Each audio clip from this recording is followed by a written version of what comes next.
It's fair to say some of the most epic battles I've had on the lakeside have been with the lakeside.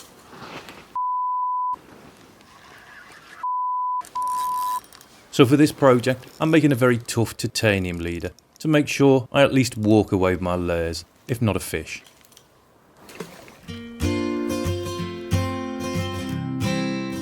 For the wire, I'm using a single strand titanium alloy, which despite its breaking strain of just under 90 pounds, is about the same diameter as ordinary 30 pound 7-strand coated wire.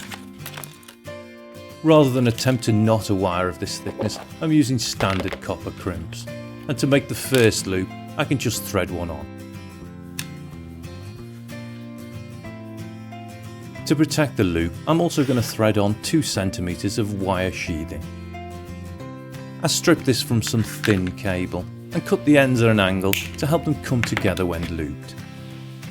To connect the lure to the leader, I'm using a heavy-duty egg snap, which needs to go on next.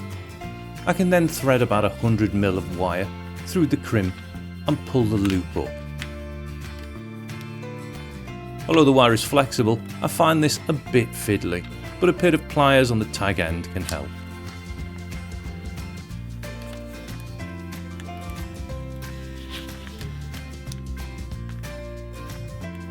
I can then take the end back through to form a second loop and just spend a bit of time snugging things down until I'm happy.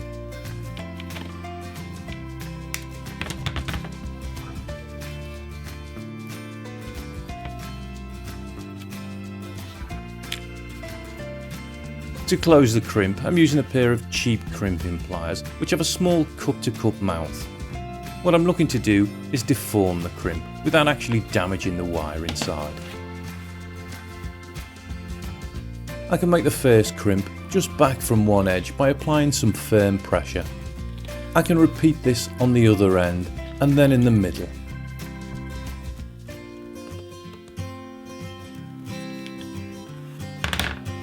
Changing to some end cutters, I can remove the tag of wire and that's the joint complete.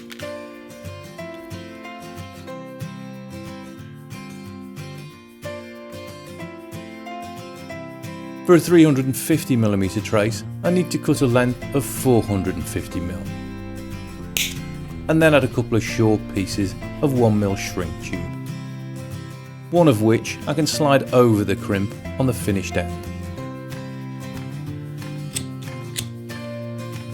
With a lighter, this can be heated and shrunk into place.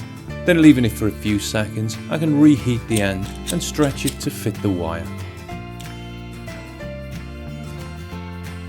This does leave a little flat piece that I can trim off before adding another touch of heat to tidy up. For the other end of the leader, I can simply repeat the process, adding a strong swivel as a tying point. Or if I intend to use it only with a baitcaster, a solid ring will do the job. To show the crimp connection working, I'm going to test it to destruction by looping it over a nail that I can clamp in a vise.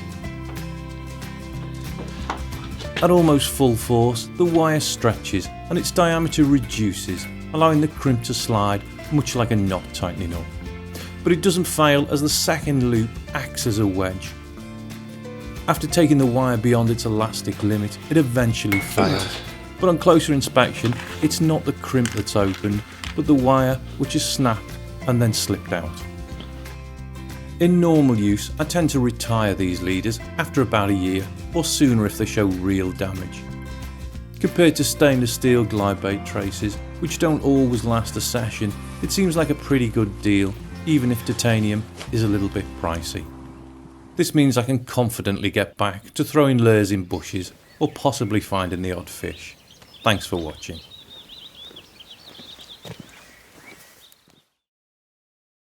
To see more handmade fisherman videos, follow the link to my channel, or to be notified of future videos, please subscribe. If you've enjoyed this video and you'd like to support my channel, please share this video to Facebook, Twitter, Google+, or whatever social media you're addicted to. For feedback or to ask questions, leave a comment below.